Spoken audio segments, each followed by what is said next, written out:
another mini vlog. For today's video mga mi ay samahan nyo naman ako sa aking bahay serye. Kakatapos ko nga lang maligo at ayan, isasampay ko na nga tong mga tuwalya para hindi nga mamaho. Pagpasensyahan nyo na nga yung mga nakasampay dyan sa may gilid dahil wala nga masampayan sa labas at maulan nga. At ayan, sinusuklay ko na nga tong buhok ko. Kung nakita nyo nga yung isa kong video ay pinutulan ko na nga tong buhok ko dahil masyado na nga naglalagas. Pero malaking tulong din yung pagputol ko ng buhok ko dahil hindi na siya ganun katigas pag sinusuklay. At dahil nasa bahay lang naman ako mga mi ay ayan, nag-lip tint na nga lang ako at hindi nga ako nag-aayos ng tsura ko. At inaayos ko na nga tong ring light ko dahil magti-tiktok nga ako. So after many years nga mga mi ay ngayon ko nga lang maisipang mag-tiktok. Tinatamad na nga ako masyadong mag-tiktok. Way back 2019 ay Diyos ko, puro na lang talaga ako TikTok noon. Pero ewan ko ba ngayon, tinatamad nga ako mag-TikTok at halos hindi ko na nga ino-open yung TikTok ko. Pero kapag naisipan ko naman ay nako, nakakailang TikTok rin ako sa isang araw.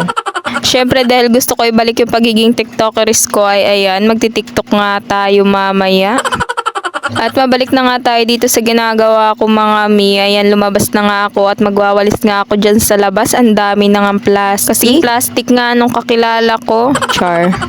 Itong mga winalis ko na to mga mi ay galing nga yan dun sa ilalim. Kinalkal nga yan ng mga daga. O diba? Dinagdagan ng daga yung gawain ko. Sobrang maulan nga, kaya ngayon ko nga lang naisip magwalis dyan sa labas dahil hindi ko na nga maintindihan yung itsura. Pag tumingin ka nga sa labas ay hindi mo nga malaman kung may nakatira pa ba dyan. Pag maulan nga kasi talaga mga mi ay tinatamad talaga akong maglinis dito sa labas dahil mabasa-basa nga yung labas. Ay malamang maulan eh. Nakshuta ka talaga. Pati na nga mga bato ay winalis ko na para hindi na nga makalat. O diba? Malinis na. Sipag ko talaga. Nakshuta ka. At tinabi ko na nga yung sako dun sa may gilid mga mi para hindi nga makalat dyan sa may harapan namin. At ayan, pinagtatapon ko na nga rin sa basurahan yung mga plato namin para wala nang huhugasan. Cherries. And now let me show you guys. O diba? Shoot ka. May pa-English ka pa. At ayan, susungkitin ko na nga rin tong mga sinampay namin mga mi dahil parang Christmas tree na nga tong bahay namin. Ang daming ang decoration.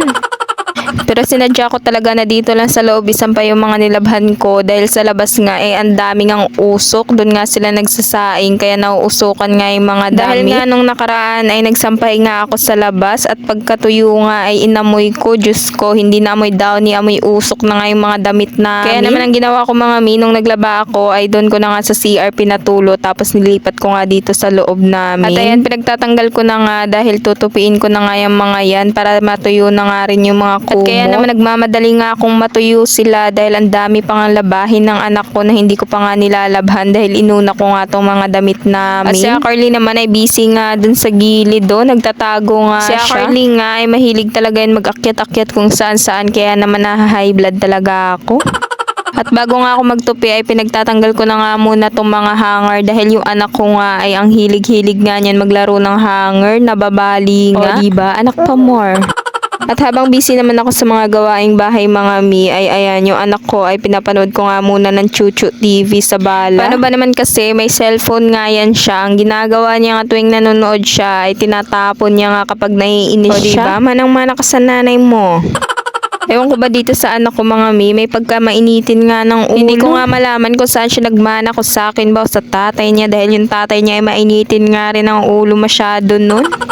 By the way, nasira na nga yung cellphone niya mga mi kaya ayan, dyan na nga lang muna siya sa TV dahil may bala naman kami ng Chuchu TV. At mabalik naman nga tayo dito sa ginagawa ko mga mi. Ayan, pinagsasabit ko na nga yung mga hanger bago pa nga maisipan ng anak kong paglaruan niya. Tapos ito natatawa nga ako sa video na to dahil imbis na magti-TikTok na nga ako ay ayan yung anak ko nga ay umiiyak. Sabi ko nga doon ka muna anak dahil magti-TikTok muna si mama. At ayaw nga ako pagsayawin ng anak ko kung kailan naman